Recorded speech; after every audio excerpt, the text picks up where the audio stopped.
A'udzubillahi minasyaitonirrajim. Bismillahirrahmanirrahim. Assalamualaikum warahmatullahi wabarakatuh. Klana Yuda Channel mempersembahkan cerita silat Serial Gata Bumi Bab 3 episode yang ke-17. Selamat mendengarkan. Saat itu pagi masih terlihat remang-remang, namun gumpalan-gumpalan sinar bagaikan pecah dan meluncur ke segala arah dari kedua ilmu Ki Ajar Pakuwon dan lawannya, sehingga benturan-benturan ilmu itu telah berpengaruh atas kedua orang yang sedang bertempur tersebut, di mana yang menguasai dan memiliki ilmu yang lebih kuat akan menekan lawannya ke dalam tubuh mereka. Di saat itu, pertempuran semakin lama, semakin seru dan dahsyat. Lontaran ilmu yang gagal mengenai sasarannya dan tidak saling bertemu telah menghantam batu-batu padas dan pepohonan di padang perdu dekat hutan yang tak begitu luas. Ranting maupun dahan-dahan pun patah dan berguguran runtuh dari batang pohonnya. Namun Budut Yudoklana maupun Gatra Bumi dapat melihat keseimbangan antara Ki Ajar Pakuwon dan lawannya yang bertempur itu sudah mulai berubah. Lawan Ki Ajar Pakuwon itu tampak menjadi semakin tak berdaya dan lemah. Bahkan serangan-serangannya tidak lagi menggetarkan lawannya. Bahkan Ki Ajar Pakuwon ilmu yang begitu mampan dengan derasnya telah meluncur dan membentur ilmu lawannya yang sudah melemah itu. Dalam keadaan yang demikian, terdengar Ki Ajar Pakuwon berkata, "Apakah kau mengakui akan kekalahanmu?" Demi talas, orang itu menggeram. Bahkan ia pun kemudian meloncat menyerang Ki Ajar Pakuwon dengan sisa tenaga yang ada pada dirinya. Ki Ajar Pakuwon terkejut dan ia tidak menduga bahwa dengan liciknya lawannya telah menyerang sambil meloncat. Namun ilmu yang dikuasai Ki Ajar Pakuwon lebih tinggi sedikit di atas lawannya. Maka dengan demikian ia pun segera melawannya dengan menghantam serangan dari lawannya tersebut. Dan kemarahan Ki Ajar Pakuwon tak terbendung lagi. Ia tidak saja membenturkan serangan lawannya, namun Ki Ajar Pakuwon dengan kalangan telah menyerang lawannya dengan kemampuan tertingginya. Dan pada saat itu tiba-tiba saja terdengar keluar tertanjang keluar dari mulut orang yang menguasai ilmu kabut itu. Sebab serangan secepat kilat dari Ki Ajar Pakuwon telah telak mengenai dada lawannya. Betapapun hebatnya orang yang berilmu tinggi itu, namun serangan Ki Ajar Pakuwon yang telah terlontar mengarah ke lawannya yang menguasai ilmu kabut tersebut juga tidak kalah dahsyatnya dari ilmu lawannya. Oleh karena itu, maka segumpal sinar telah menghantam dada serta mendorongnya beberapa ke belakang. Lawan Ki Ajar Pakuwon jatuh terbanting di padang perdu dekat hutan yang tidak begitu besar itu. Dan sesekali ia melihat sambil mengumpat kasar. Namun saat kemudian suaranya bagaikan hilang, tak terdengar lagi.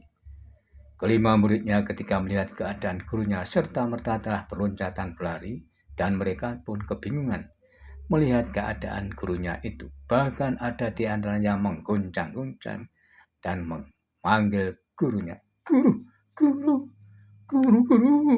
Sebenarnya gurunya itu masih bernapas. Namun dadanya terasa sesak dan sekali-kali mengangkat tangannya. Tetapi ia pun sudah tidak mempunyai kekuatan sama sekali.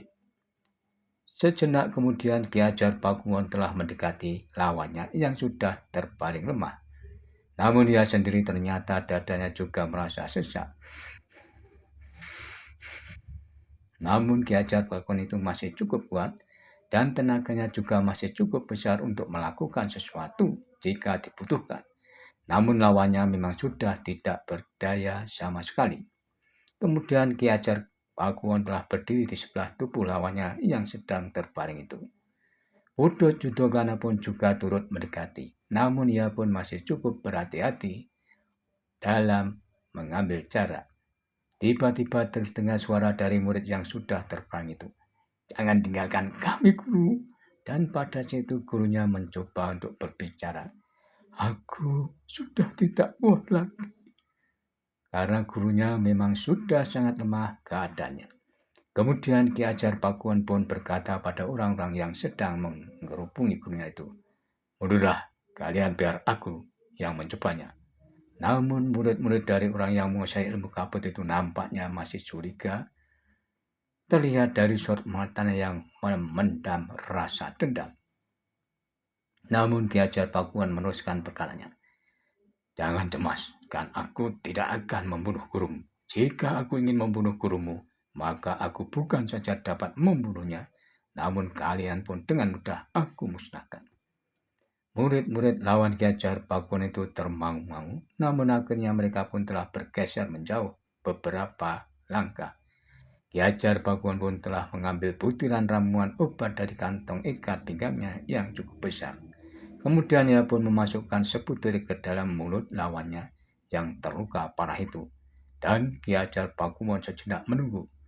Tetapi sejak kemudian orang yang terluka itu telah menggeliat agak kesakitan. Namun di luar sadarnya murid-murid yang tua itu telah bergerak pula. Tetapi Ki Ajar Pakuan berkata, "Bila tubuhnya masih bisa menggeliat, bertanda bahwa obatku masih juga dapat mengguncang bagian dalam tubuhnya. Dan dengan demikian, maka kalian semua masih mempunyai sebuah harapan." Murid-murid orang itu pun terdiam. Sementara Ki Ajar Pakuan berkata, "Mudah-mudahan atas kehendak dan kemurahan Yang Maha Pencipta, ia masih bisa hidup. Namun gurumu tidak akan dapat memiliki ilmunya kembali. Ilmunya sebagian besar akan menjadi hilang, musnah, bersama dengan cacat yang terjadi pada wataknya."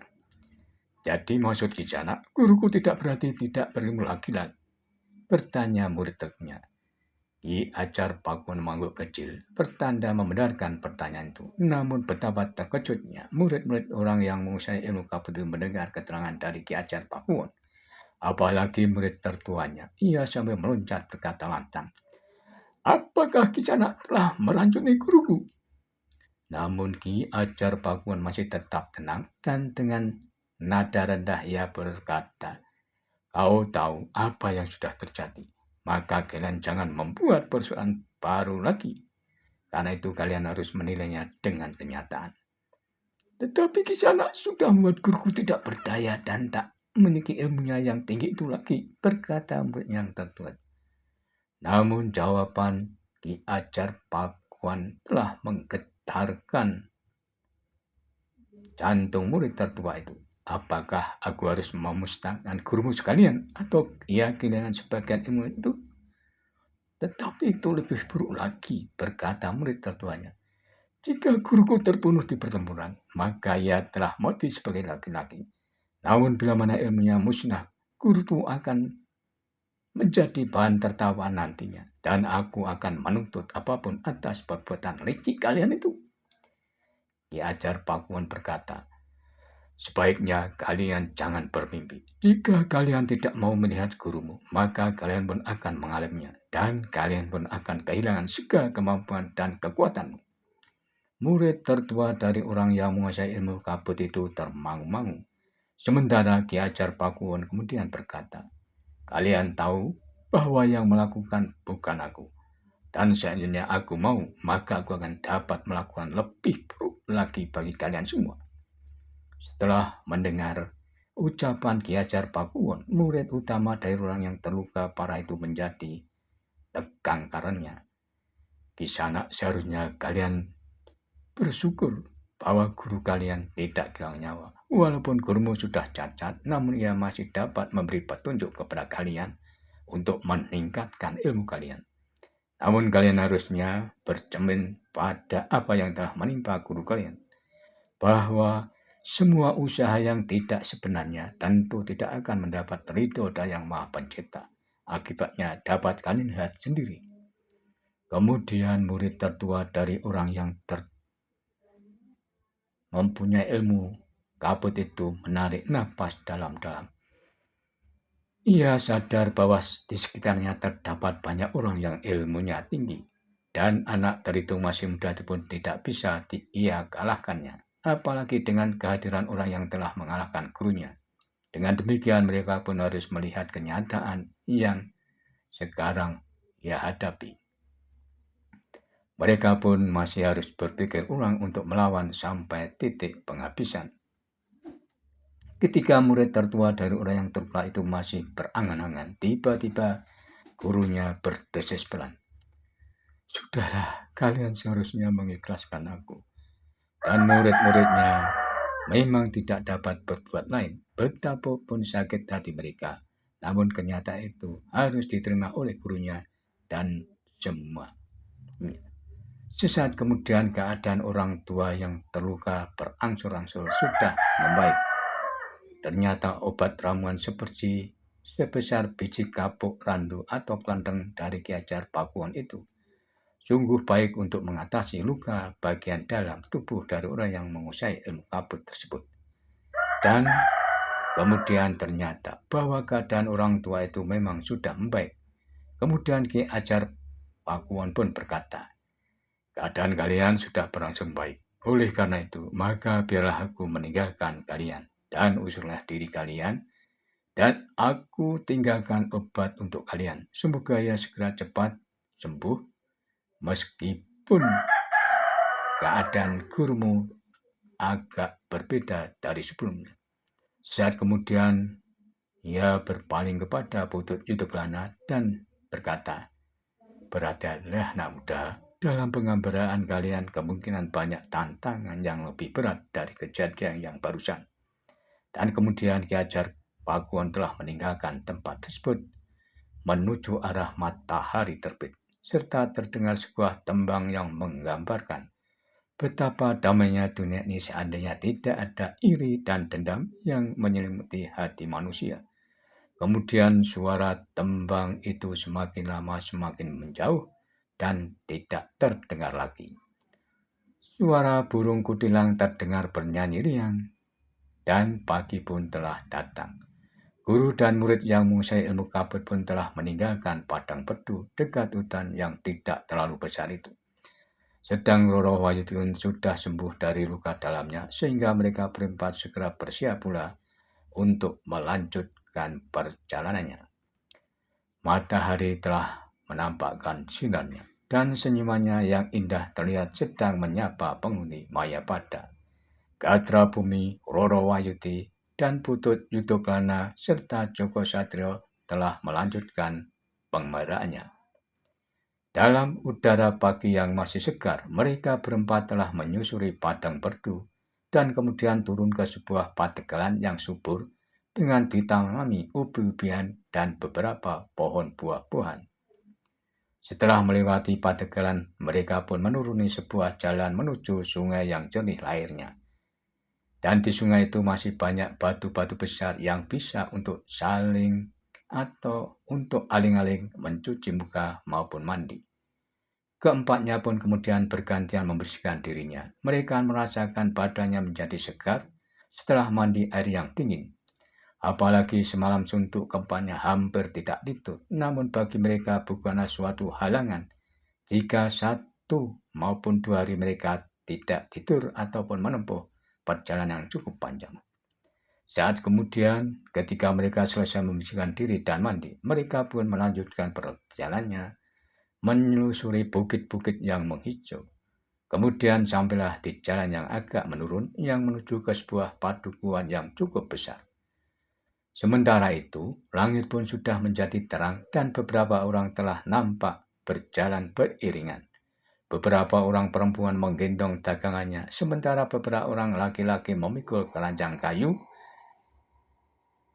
yang berisi arang. Agaknya mereka akan pergi ke pasar padukuhan yang cukup besar tersebut.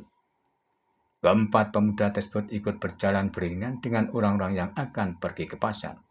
Roro Wayudi ketika itu sedang berjalan di samping perempuan yang sedang menggendong rinjing yang berisi sayuran. Ia pun kemudian menyapa kepada perempuan tersebut. Selamat pagi Mbak Ayu, mohon maaf, kalau kami boleh tahu, pasar yang ini termasuk di padukan apa? Orang tersebut memandang Roro Wahyudi sejenak, namun dengan ramahnya perempuan tersebut menjawab, rupanya Nisana bukan orang daerah sini. Pasar yang begitu ramai itu namanya Pasar Lepen Ngangkrik dan termasuk di telatah Lepen Ngangkrik juga. Roro Wahyudi pun sambil tersenyum, ia telah mengucapkan terima kasih. Beberapa saat kemudian, mereka pun telah sampai di Pasar Lepen Ngangkrik, sebuah pasar yang cukup besar. Meskipun waktu itu matahari baru terlihat sinarnya, tetapi pasar tersebut terasa mulai ramai dan penuh dengan orang-orang berjalanan maupun yang akan berbelanja. Gatra Bumi dan ketiga rekannya sudah berada di depan pasar tersebut. Sesaat kemudian keempatnya duduk di sebuah lincak bambu yang panjang. Semalaman mereka tidak tidur. Minuman hangat dan nasi urap itu akan membuat keempatnya menjadi segar kembali. Semakin tinggi matahari, semakin banyak orang yang datang ke pasar Lepen Ngangkrik untuk berbelanja. Putut Judoklana dan ketiga temannya telah menikmati nasi urap dan wedang serik dan juga wedang uwo. Mereka pun tidak menghiraukan hiruk-pikuk orang-orang yang sedang berbelanja maupun menawarkan dagangannya. Demikianlah, setelah selesai menikmati makan dan minum hangatnya serta membayar semua yang dihidangkan, mereka melanjutkan perjalanan. Namun ketika mereka keluar dari pintu gapuro besar, sinar matahari sudah mulai menghangatkan badan Gatra Bumi dan teman-temannya. Mereka pun berjalan semakin cepat membelakangi matahari.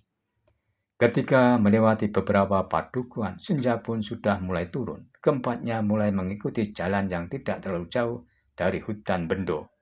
Hutan yang wingit dan garang, bukan hanya binatang buas yang tersembunyi di hutan bendo, namun juga dihuni kelompok penyamun yang mengganggu orang yang sedang lewat. Langit yang sudah mulai merah, suasana menjadi terasa sunyi. Maka jalan pun sudah mulai lenggang. Gumpalan mega yang terlihat di langit bagaikan menggambarkan wajah raksasa yang garang yang muncul dari hutan bendo itu.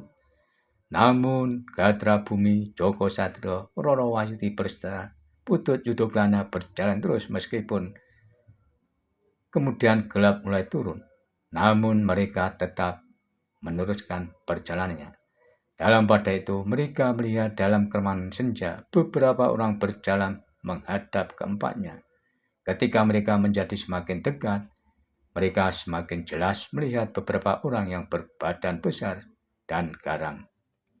Kakang Gatra Bumi, apakah kita terus atau menghindari orang-orang itu? Bertanya Joko Satrio. Namun sebelum Gatra Bumi menjawab, tiba-tiba terdengar suara tertawa. Seseorang yang sudah dekat dengan mereka. Dan ternyata mereka berjumlah 7 orang. Seorang yang tertawa tadi telah maju beberapa langkah dengan nada yang menggetarkan jantung orang itu berkata, "Hei Kisanak berempat, mungkin kalian sudah menduga siapa kami, maka kami pun tidak akan berbelit-belit. Serahkan semua harta benda yang kau bawa, uang, perhiasan, timang, dan bahkan pakaian, serta apa saja yang ada pada kalian." Kami tidak membawa apa-apa di sana. Kami pengembara dan menempuh perjalanan di malam hari. Karena itu, tidak ada yang dapat kami berikan kepada kalian. Jawab Gatra Bumi. Kalian tentu berbohong. Jika benar kalian tidak membawa apa-apa, beri kami kesempatan untuk menggeledah kalian. Jangan menghambat perjalanan kami ke sana. Kami tidak mau menjadi sesuatu kepada kalian. Kembali Gatra Bumi menjawabnya. Orang yang berdiri paling depan maju selangkah, kemudian berkata, sambil berkacak pinggang, "Kau anak muda, jangan banyak omong. Kami akan menggeledah kalian dan mau tidak mau, kalian harus menurut." "Jangan Kisana, aku tidak akan membiarkan Kisana menggeledah kami," berkata Gatra Bumi. "Apa katamu, anak muda? Kau berani menantang kehendak kami?" Gatra Bumi tiba-tiba tertawa, lalu katanya, "Kami hanya menolak digeledah dan sudahlah biarlah kami lewat. Setan alas kawan muda, kau telah melakukan kesalahan besar. Kau sekarang sedang berhadapan dengan gerombolan satu roh kumbang. Orang itu sambil mengerang. Kami pengembara yang tidak ingin membuat persoalan dengan siapapun. Seandainya kami tidak mau atau menentang, bukannya kami sombong karena mempunyai harga diri. Kami berani lewat jalan menempuh bahaya pun. Kami siap menghadapi segala kemungkinan yang akan terjadi. Maka dari itu, minggirlah kalian dan jangan ganggu kami atau kami akan memaksa kalian dengan cara kami, berkata Gatra Bumi. Omong kosong, geram orang yang menjadi pimpinan dari dan selanjutnya ia pun berkata, jika menolak maka kita akan musnahkan mereka. Namun yang tidak diduga-duga, tiba-tiba Rorowahi telah berkata, Kisana, kalian yang banyak bertingkah. Maka sekali lagi kami peringatkan, sekali lagi mikirlah. Demi Allah, siapa kau perempuan tak tahu diri? Suaramu seakan-akan menggetarkan gunung. Karena kau telah lancang, maka kau duluan yang harus disingkirkan terlebih dahulu. Namun Rorowahi hanya tersenyum saja. Persetan dengan kalian. Maka pemimpin yang menamakan dirinya gerombolan Sartruo Kumbang segera memerintahkan kawan-kawannya untuk segera bersiap. Mereka pun mulai berpencar dan segera menyerang Rorowahi dan 3 temannya. Gatra Bumi dan Rorowahi pun segera bersiap pula. Sedangkan Putut Yudhokala dan Joko Satro juga telah mempersiapkan diri pula. Kalian jangan menyesal akan terkapar di hutan bendo ini. Tetapi kata-kata orang itu terputus ketika Rorowahi kakinya tiba-tiba terculur mendepak mulutnya. Dan orang tersebut terpelanting jatuh menimpa seorang kawannya. Sehingga mereka jatuh berguling di tanah yang keras. Terdengar umpatan kasar dari temannya yang tertimpa tadi. Ia pun kemudian meloncat bangkit, sedangkan orang yang terkena debakan Rorowahi masih menyeringnya menahan sakit, seakan-akan tulang rahangnya terhantam batu kali. Di sisi lain, 2 orang bersama-sama menyerang Gatra Bumi, namun dengan loncatan-loncatan yang ringan, Gatra Bumi kemudian melenting menghindar, bahkan ia pun menyerang seorang di antara mereka. Demikianlah pertempuran telah terjadi dengan serunya. Lawan-lawan Gatra Bumi maupun Rorowahi segera mengerahkan kemampuannya. Namun mereka menduga telah membentur kekuatan yang berada jauh di atas jangkauannya. Namun saat kemudian kedua lawan Gatra Bumi telah menggenggam senjata. Seorang dengan senjata sepasang pedang pendek dan seorang lagi bersenjata pedang yang besar.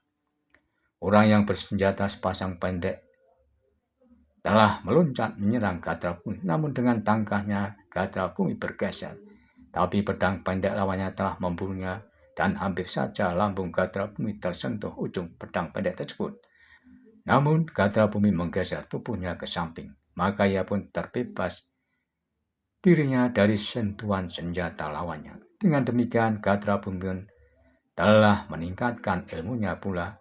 Dan ia pun sudah melepaskan kain ikat kepalanya. Kain ikat kepalanya diputar dan menyambar-nyambar dengan keras ke arah lawannya. Orang yang bersenjata pedang besar menyerang dan ingin menebas kain ikat kepala Gatra Bumi. Namun lawannya terkejut bukan buatan. Ketika pedang besarnya berbenturan dengan kain ikat kepala, hampir saja pedang besarnya terlepas dari genggamnya. Tetapi ketika dengan sepenuh tenaga ia mempertahankannya, maka rasanya telapak tangannya telah menggenggam api yang membara. Dengan serta-merta orang itu meloncat mundur. Namun ketika Gatra Bumi akan siap menyerangnya, temannya yang bersenjata sepasang pedang pendek telah menyerangnya. Putaran sepasang pedang pendeknya telah menimbulkan desing angin yang keras dan menerpa kulit Gatra Bumi. Gatra Bumi berdesis. Ternyata orang ini berilmu tinggi juga. Namun ia pun harus berhati-hati. Walaupun ilmu lawannya masih bisa diatasi, tetapi ia harus sadar bahwa lawannya kemungkinan masih mampu meningkatkan kemampuan ilmunya itu. Orang yang bersenjata pedang besar segera membenahi dirinya, walaupun jantungnya yang hampir terlepas karena terkejut ketika senjatanya membentur dengan kain ikat kepala lawannya yang masih muda dan hanya bersenjatakan kain ikat kepala. Maka pertempuran pun menjadi sengit. Gatra Bumbin dengan kain ikat kepala yang telah dilambari dengan tenaga cadangan sudah mulai menyerang lawannya.